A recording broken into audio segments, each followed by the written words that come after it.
Yeah. All right. Hey, everybody. I'm Adam Fernandez, and this is Aaron Fernandez. and we're here with the TWNRGY Podcast, number 3. And our title for this one is going to be Intermittent Fasting.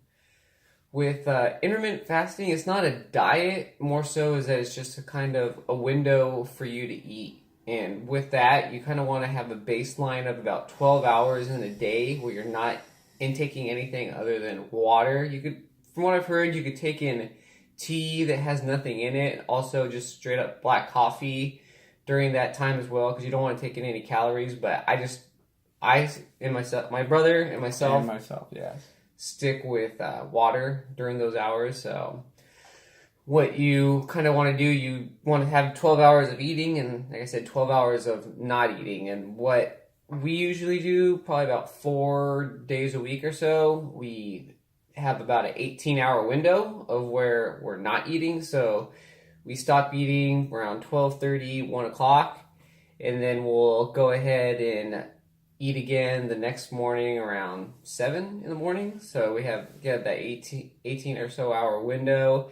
And then the other days of the week, we'll at least try to do 12 hours. This way we're still getting the benefits from intermittent fasting. But it's definitely a challenge because to see how long you could go without eating and definitely build yourself up, and your mind's a big part of it as well. You also kind of have a smaller appetite within that because your stomach kind of gets a little bit smaller, and there's only is only really able to take in so much. And just kind of have to have that mindset of just wanting to be able to challenge yourself. But before getting involved in intermittent fasting, definitely suggest that you contact a doctor or go see your doctor or a dietitian just to make sure that you're going to be able to work out with this way of eating and not hurt yourself.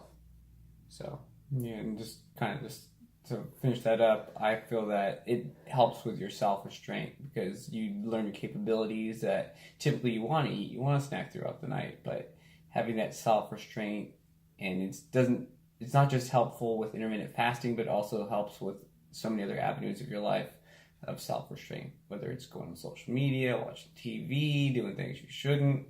It just helps build character. And then that's it. Enough said. All right, I'm just going to start with the laundry list of benefits that intermittent fasting has for you if you incorporate it into your daily lifestyle. One thing that I know man will be more excited about is that it increases your HGH levels, which is your human growth hormone levels. It increases it up to about 5-fold. And this is important because as we age, we do decrease a lot in muscle mass. So this will help you retain your muscle mass as you get older, and you'll be able to be active and maintain a healthy and I'll say healthy and just reiterate again, an active lifestyle if that's what you so choose to do. It also helps to lower your insulin levels, which helps to increase the burning of fat within your body. Another thing that happens as we age is that our metabolism decreases. So anything to help you burn more fat as you get older is definitely beneficial. I'm sure a lot of you guys would like to incorporate that and just see a lot of weight loss as you get older because it's difficult, as I said. Another thing is cell repair.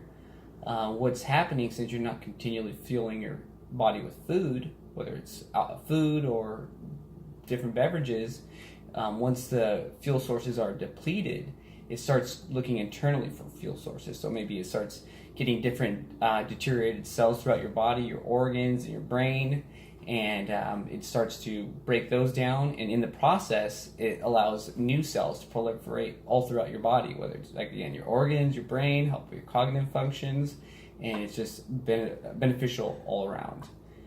It also has shown to protect against chronic diseases such as cancer, Alzheimer's, dementia, and then just a laundry list of other different chronic diseases that we're all prone to getting and developing. And also, just going back with the burning fat, what it does is it helps to focus on fuel sources that you already have within your body. And I'll say a lot of us have a lot of fat or unwanted fat in our midsection. So what it does is it focuses, intermittent fasting, that's what it does. But a benefit of it is burning a lot of the belly fat within your stomach area. One thing that I've shown, or one thing that Adam and I have benefited from, we don't have too much fat in our body, and I was just a little bit shocked that incorporating pescatarian/vegetarian lifestyle along with our intermittent fasting has allowed us to decrease a belt size.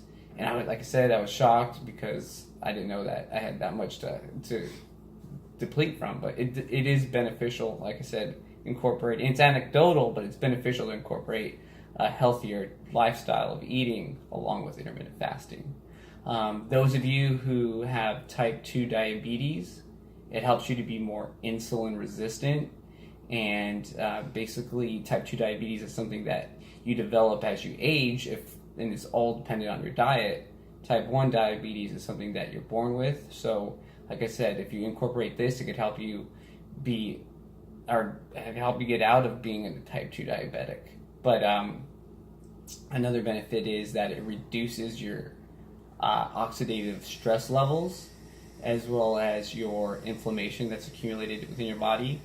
Both of these things basically are what age us and on a daily basis and kind of deteriorate our overall health and well-being.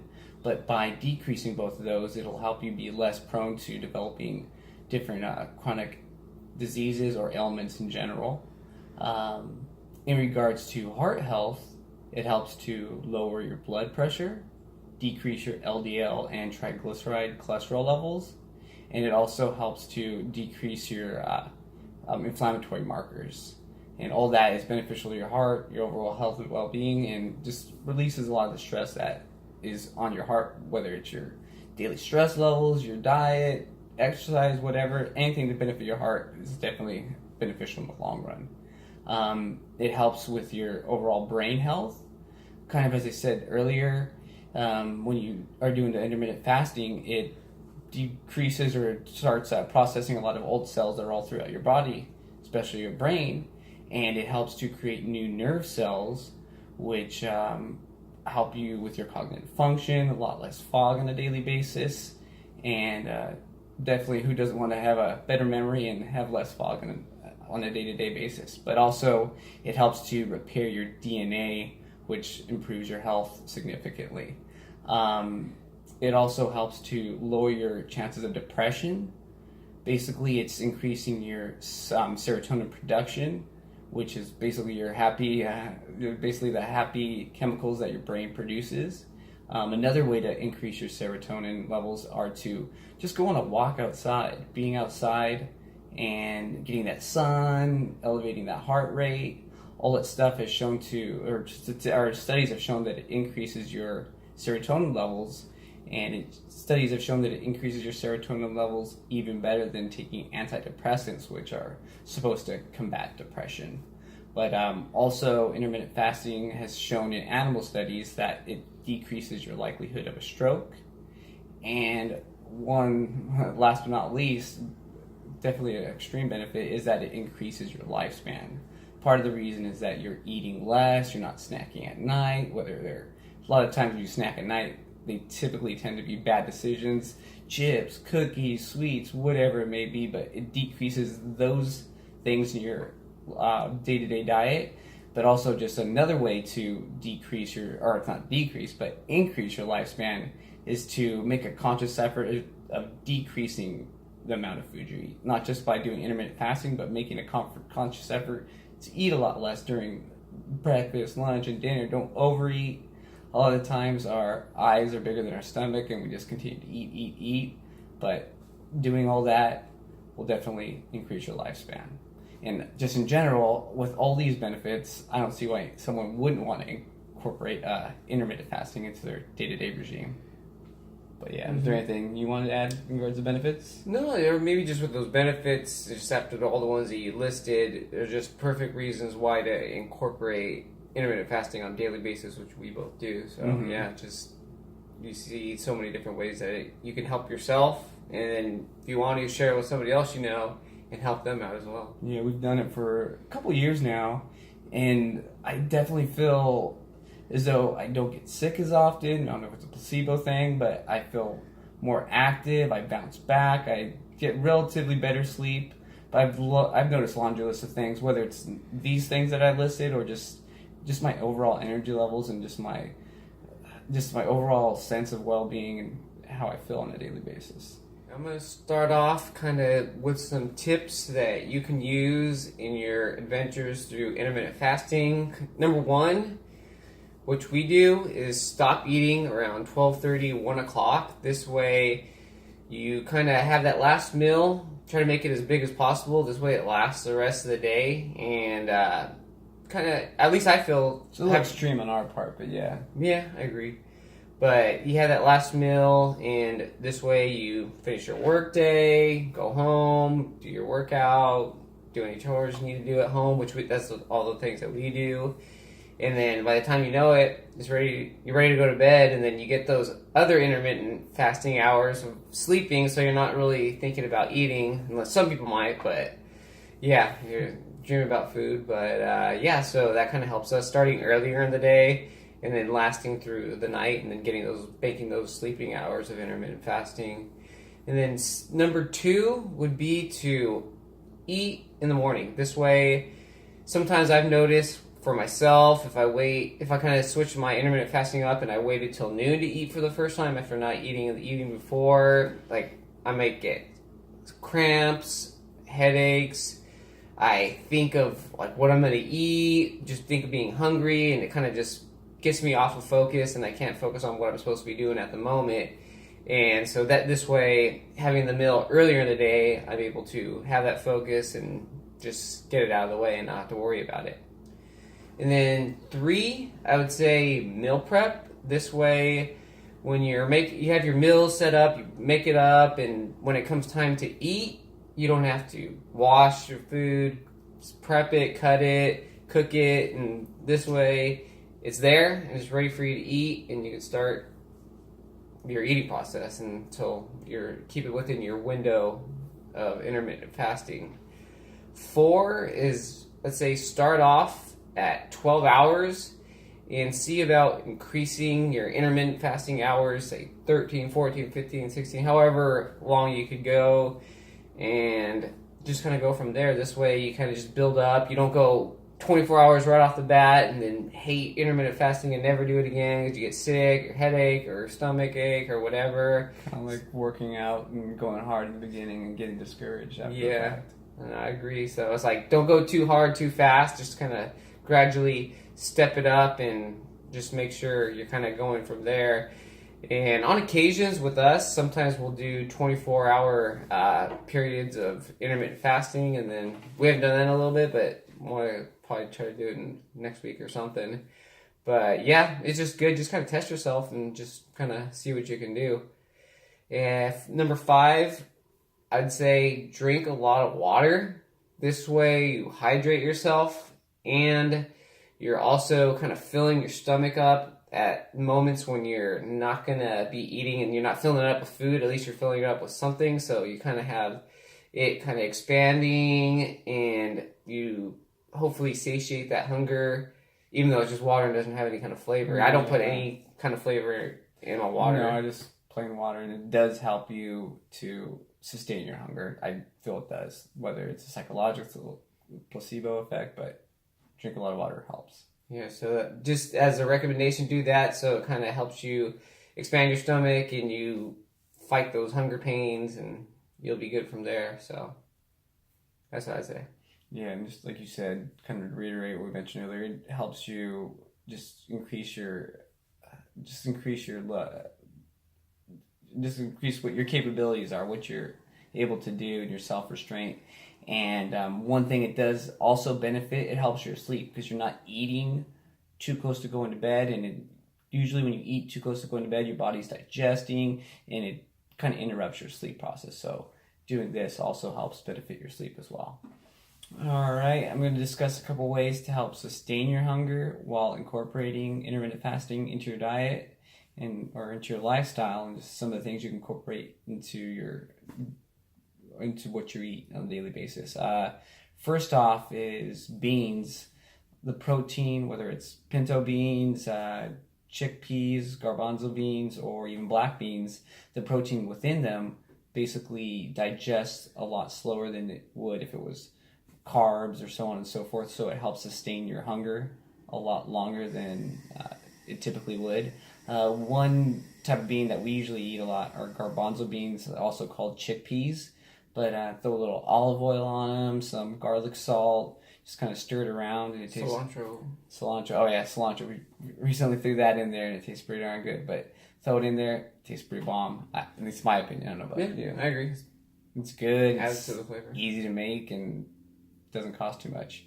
And also, just in general, just while I said talk about cost, a lot of these things, a lot of vegetables are a lot less expensive than if you were to buy McDonald's or Subway or a lot of the other meals on a daily basis. It's cost efficient, it's better for your health, and increases your longevity. Also, you can increase some fruits into your diet, whether it's plums, blueberries, or raspberries, and you can also increase it, or just whether it's the dried form or the fresh form. But keep in mind, typically when you eat dried forms of fruit, you're going to eat a lot more than you would if you were to eat it in its fresh form. I know I can put down a bunch of apricots when I'm eating dried apricots, I suppose, if I was to eat a whole apricot by itself that's fresh. But keep in mind that the dried fruits have a higher concentration of sugar in them as well. So be mindful and be aware and just limit how much you're eating, because those sugars, even though they're coming from fruits, aren't the best for you, and it'll help you. It'll basically increase the fat that you see in your stomach, your face, so forth, and whatnot. But also increase the amount of vegetables that you have. Vegetables help to satiate your hunger and sustain your hunger. Some of the ones that we like to include are kale, bok choy, Brussels sprouts, onions. Another one that I don't believe it's a vegetable, but I kind of consider in this realm is mushrooms, celery, carrots, cilantro, like we mentioned earlier, green onions, spinach, bell peppers, jalapeno peppers. Another good thing about peppers in general that are hot and spicy, the capsaicin that's in the seeds helps to combat inflammation that's in your body, as well as helps to increase your metabolism. And like we said earlier, as you age, your metabolism slows, so increasing spicy foods within your diet helps you to burn a lot of the fat that's within your body, and it helps to stimulate your metabolism. But on a daily basis, we incorporate a lot of these items that I just mentioned, from the beans and then the veggies.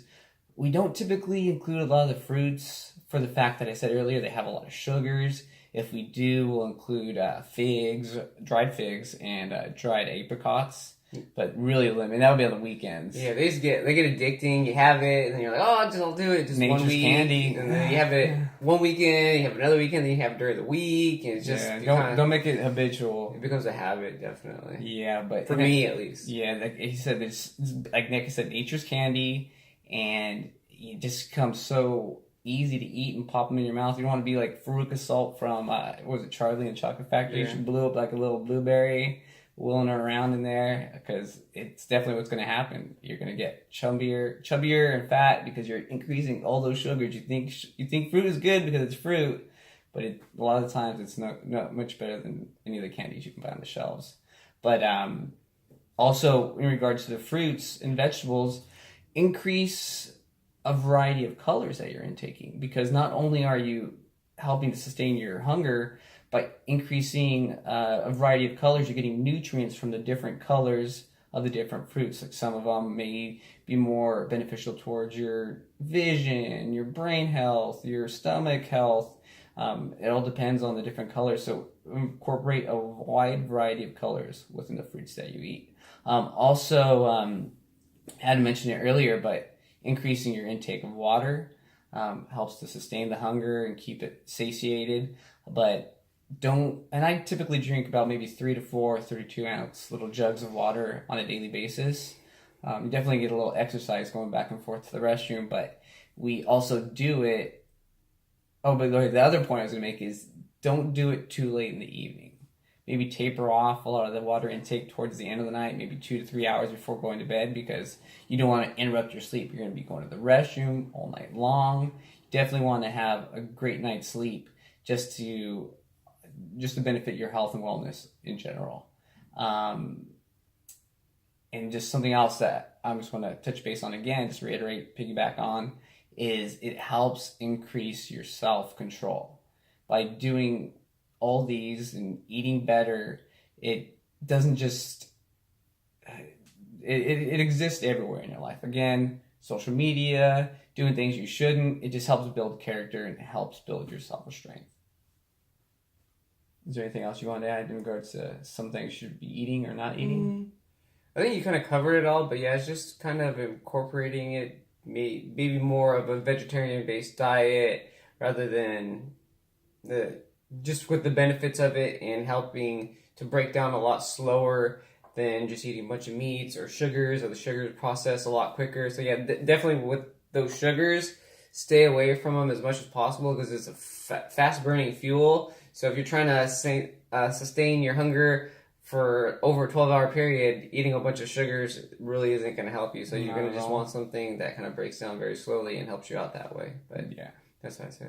Definitely. All right.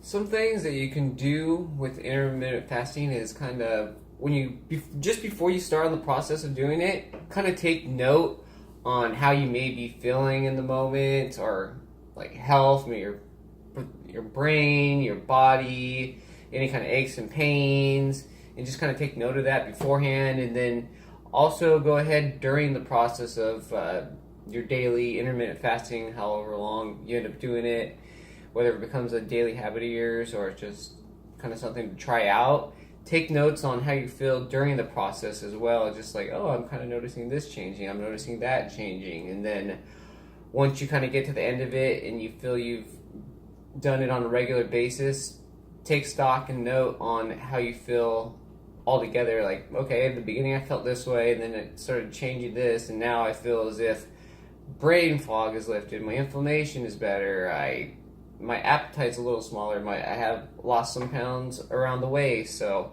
just kind of take note of these things and just see. And this way you can see how it may benefit you, or how, it didn't benefit me, nothing happened, I didn't really notice any change.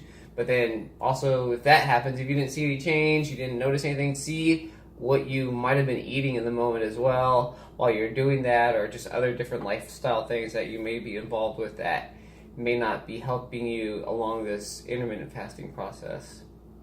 But yeah, but with us, we do intermittent fasting on a daily basis. So I think I even mentioned that earlier, just so we can get the benefits of it and continue to do it every single day. Even on vacations and such, just try to remain just stringent about it. And I would say it's probably easier for people to do intermittent fasting on weekdays this way, because if you have like a Monday through Friday type of job around specific hours every day, you kind of get into a routine, and it just kind of helps you stay along with it when you're in the routine. But on the weekends, things pop up, it's different than the week, not as routine, and it might be a little harder. You go out with friends, go get drinks, and then make bad decisions and eat late when you probably shouldn't. And so alcohol will do that. Yeah, so it just kind of makes it a little bit harder. But we both try to keep it that way on the weekend as well. So we'll, at the very least on the weekends, stay within 12 hours.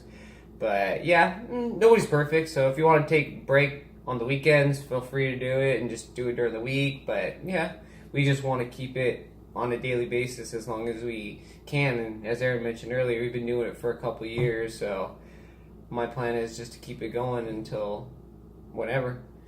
But just a few things to be on the lookout for, like negative aspects of intermittent fasting is, one, it may cause infertility amongst women. So if you're out there and you're trying to get pregnant, I know a lot of people have trouble just trying to have kids in general and getting pregnant. So intermittent fasting probably isn't going to help you with that. So stay away from that. And if you want to try it after you end up having your baby, get on it and see where it leads and how it may help you. Yeah. And then number two is that it may impair your athletic ability because you're not having the meal before you work out. You don't get that extra energy. You may not be able to focus because maybe you're hungry. But personally, with me, I don't feel that it affects my athletic ability at all because I work out twice a day, work out about 35 minutes or so at lunch, doing cardio, lifting weights, and then in the end of the evening or after work, when I get home in the evening, him and I will run to the gym or ride our bike to the gym. Then we'll do the sauna for about 30 minutes, do some swimming. Yeah, some laps in the pool, chill in the spa for a little bit, and then run back or ride back home. So I'm able to do that 5 days a week during the week and then still do workouts on the weekend, and I don't feel it affects me, but there may be people out there where it does affect them. So just be aware that can happen. Also, with intermittent fasting early on, you might get a lot of stomach cramps because you're not used to spending that much time of not eating, and also you may get headaches, which I've gotten headaches at times, but I think it was like early on, and sometimes more so when it's towards like a 24-hour fasting. That's when I kind of notice that I get some of the headaches and everything. Same. But yeah, it'll also help you to not be hangry as much, so you can go longer periods. We have friends, or this one especially. I've been there myself too, but it helps build your self-control and not let hunger dictate your personality. Like, obviously, when you're hungry sometimes, you get a little bit more irritable, and it just improves that process. At least for me, Adam as well. He's been awesome in regards to hangriness over the last couple of years. But and then just like I remember one friend a long time, he said, "I live to eat. I don't eat to live." And I would kind of put that the opposite way. Like, I eat just to live. I'm not going like, oh, I live every day because I want to go eat this meal, eat steak, blah blah blah. I want to eat every hour of the day. I'm just the complete opposite to him in that regard. But I don't know. Just food's food. As long as you get enough for sustenance and energy, that's all that matters to me. And you can still have those things that you like, but just maybe mitigate them to be less often. And there's so many more enjoyable things in life than just food. I feel food is just one aspect of it. I get more enjoyment out of a lot of the activities I do, spending time with my family, spending time with friends, and those things bring more enjoyment. And by limiting what I eat, controlling what I eat, it'll provide me with more time and longevity to enjoy the other things I like way more than eating all the time. Right. Just to kind of end this, once again, just want to say, make sure you consult a doctor or a dietitian before getting involved in intermittent fasting, just so you can see what steps you need to do to get into it, or maybe it might not work for you. So yeah, just be careful, and thanks for listening to us. Just one other thing I want to just reiterate, just so it makes it easier for you. Kind of said in the beginning, but you don't necessarily have to change your diet, just the window in which you are eating. You can eat the same crap or good things that you're eating right now, but just shorten it into a window that's more focused with intermittent fasting. That's all I have to say. But Aaron and Adam, thank you for joining us with another episode of TWNRGY. Take care.